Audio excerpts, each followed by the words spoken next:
Kalau di Maluku Utara, kepala desa tidak dianggap sebagai raja. Di Maluku Utara, kepala desa diberikan tugas untuk melayani masyarakatnya. Jadi ketika setiap masyarakatnya mulai dari melahirkan, sakit, meninggal, sekolah, kuliah, permasalahannya mereka semua ke kepala desa, kemudian kepala desa menyambungkannya ke kabupaten atau ke provinsi. Jadi kepala desa kalau di Maluku Utara lebih melayani sih daripada raja, dan tidak flexing yang saya lihat. Ya. Narasumber berikutnya, kalau yang satu ini mau dibilang apa ya? Nggak usah panjang lebar lah kita bicara soal beliau, karena kalau kata Deddy Mulyadi, senyumnya bisa mengantarkannya menjadi gubernur Maluku Utara. Dia adalah Sri Kandi Maluku Kieraha. Siapakah dia? Langsung saja kita nikmati senyumnya. Sherly Coanda.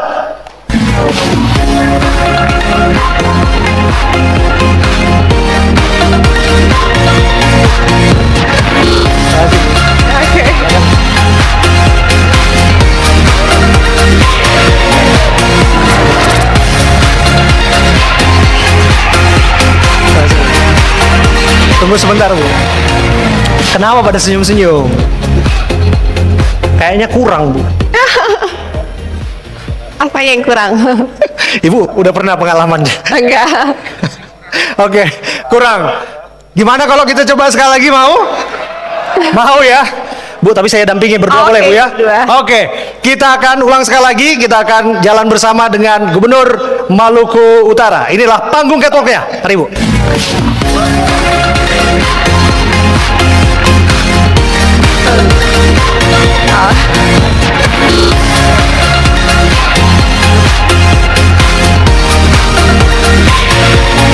Terima kasih Bu Gubernur, sekali lagi Bu. Mana? Makasih udah datang ya, jauh-jauh dari Maluku Utara ya, Bu ya. Sama. Oke, silakan duduk Ibu. Mana? Oke, ada tempat duduknya. Nah, saya ke Bu Sherly terlebih dahulu. Bu Sherly Coanda. Bu Gubernur, terima kasih ya sudah hadir ke sini sekali lagi. Bu Gubernur, kita sudah mengunjungi Ternate dan kami bertemu dengan Bu Gubernur di sana juga, dan kita melihat bahwa jaga desa juga hadir di sana, betul ya Bu ya? Iya. Ibu merasa bahwa itu yang diperlukan, atau sesungguhnya itu adalah hal yang dianggap tentu saja harus butuh penyesuaian, Bu? Karena pada prakteknya kan memang upaya itu harus dilakukan untuk mengantisipasi angka korupsi terjadi di wilayah Maluku Utara. Ya. Saya mengapresiasi Maluku Utara menjadi provinsi kelima untuk implementasi aplikasi jaga desa, dan seperti yang tadi Mas Adi katakan terkait Banten, Maluku Utara juga punya catatan merah terkait dengan korupsi, dan harapannya kita menuju ke zona hijau juga dengan adanya aplikasi jaga desa, bahwa di desa itu sudah ada sistem Siskeudes dan SID, tetapi itu kan pencatatan keuangan dan administrasi kependudukan. Dengan adanya aplikasi jaga desa untuk pengawasan dan konsultasi sehingga pencegahan. Saya pun ketika dilantik menjadi kepala daerah tanpa ada pengalaman pemerintahan dan birokrasi, sama halnya juga mungkin dengan para kepala desa yang dipilih oleh masyarakat desanya tanpa mungkin juga ada pengalaman birokrasi dan pemerintahan. Hal terbaik untuk memastikan bisa bertugas dengan baik adalah dengan sering berkonsultasi dengan aparat hukum, dalam hal ini kejaksaan, berkonsultasi mana yang salah, mana yang benar. Dengan ada aplikasinya jaga desa ini, ada fitur konsultasi, menurut saya itu hal yang baik untuk para kepala desa bisa memastikan mereka tidak salah langkah. Dan saya juga diinfokan bahwa aplikasi ini bisa mengakses data pemanfaatan anggaran sehingga bisa dilakukan pengawasan jika ada hal yang salah.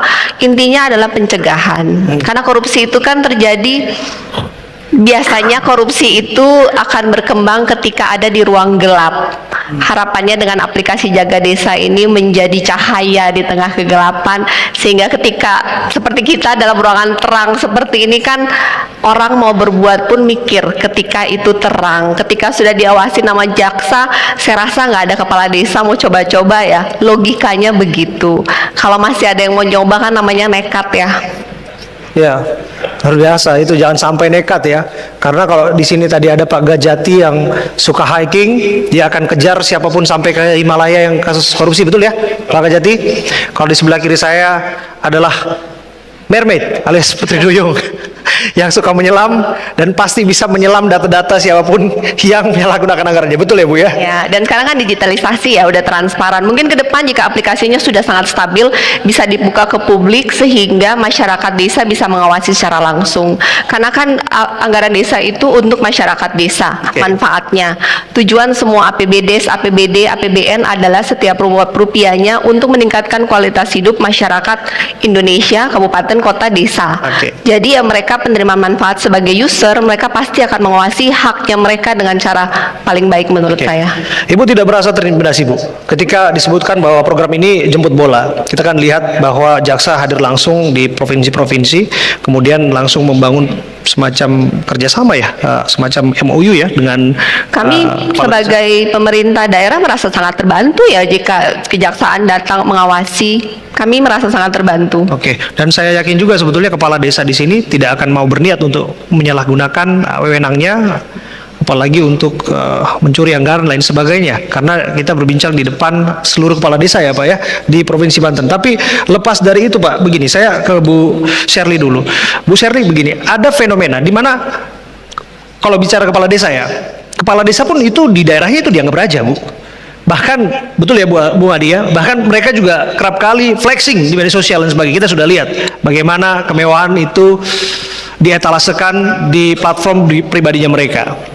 Nah, saya mau tahu dari Bu Sherly amatan Anda tentang itu, karena Anda dilihat sebagai sosok Sri Kandi dari Maluku Utara yang punya profil yang relatif ya oke, sangat oke Bu. Ada latar belakang pengusaha, kemudian juga dulu almarhum Bapak Bupati lain sebagainya. Tapi sangat jarang kita melihat bahwa flexing itu dilakukan oleh Bu Sherly. Tapi prakteknya justru entah itu kepala daerah, kepala desa, ada saja peristiwa itu terjadi Bu. Kalau di Maluku Utara, kepala desa tidak dianggap sebagai raja. Di Maluku Utara, kepala desa diberikan tugas untuk melayani masyarakatnya. Jadi ketika setiap masyarakatnya mulai dari melahirkan, sakit, meninggal, sekolah, kuliah, permasalahannya mereka semua ke kepala desa, kemudian kepala desa menyambungkannya ke kabupaten atau ke provinsi. Jadi kepala desa kalau di Maluku Utara lebih melayani sih daripada raja dan tidak flexing yang saya lihat. Ya. Tapi melihat fenomena itu secara umum, Bu. Saya ingin Ibu melihat fenomena itu secara umum. Saya bukan konteks membangun konteks pertanyaan itu. Saya jujur tidak pernah mengfollow akun sosmed kepala desa, jadi saya tidak melihat kepala desa yang flexing. Ya. Tetapi ya saya rasa dengan yang terjadi di kemarin Agustus, sekarang kayaknya nggak ada lagi pejabat kepala desa, kepala daerah siapapun yang flexing sepertinya. Ya, luar biasa, itu jadi pelajaran ya Pak. Dan itu dipastikan juga bahwa di Banten nggak ada kepala desa yang flexing, apapun yang terjadi adalah pelayanan untuk masyarakat. Saya ke Bu Sherly dulu. Bu Sherly, apa yang ingin Ibu sampaikan? Karena pada prakteknya program ini sudah sampai di desa tanah Maluku Kiraha, Maluku Utara, dan tentu di sana karakter penduduknya juga berbeda. Saya melihat bahwa bantuan-bantuan diberikan kepada nelayan-nelayan di sana, Bu. Kemudian juga ada kerjasama lain yang memastikan bahwa anggaran tidak disalahgunakan. Ya. Kalau ini tidak dimonitoring, kalau ini tidak dijalankan secara komitmen penuh, tentu ini akan jadi omongan belaka, Bu. Bagaimana Ibu memastikan bahwa ini akan berjalan? Seperti tadi yang sudah dikatakan oleh Pak Kajati Banten bahwa Pak Jaksa Agung berkomitmen penuh untuk memastikan bahwa tidak ada kompromi dengan meluncing aplikasi Jaga Desa, Jaksa Garda Desa, dan saya juga melihat Pak Prof Reda Jam Intel turun di semua provinsi untuk memastikan implementasinya berjalan dengan baik. Dan saya juga sudah turun mengecek setelah Prof Reda pulang, saya turun mengecek lagi di desa. Kata Pak Jam Intel sudah ada aplikasi Jaga Desa, apa benar? Ternyata semua juga sudah berjalan dengan baik. Jika komitmen dari pusat ke provinsi, ke kabupaten, ke desa, kita jalankan dengan satu visi, satu komitmen, tidak ada kompromi, kita tebang oknum, maka saya rasa ini bisa berjalan dengan baik. Tentu bahwa dalam proses ini ada plus minus, kita jangan fokus kepada kekurangannya, kita fokus kepada solusi, dan masing-masing melihat aplikasi ini dari perspektif yang berbeda. Masing-masing memberikan pendapat mereka bagaimana mengimprove Siskeudes SID dengan Jaga Desa menjadi satu aplikasi yang terintegrasi dengan tujuannya adalah memastikan bahwa APBD setiap rupiah dari APBDes dimanfaatkan demi meningkatkan kualitas hidup masyarakat desa. Jika kita bekerja sama, bergotong royong, maka ini akan berjalan dengan baik. Tentu harus ada improvement yang berkelanjutan. Oke, terima kasih Bu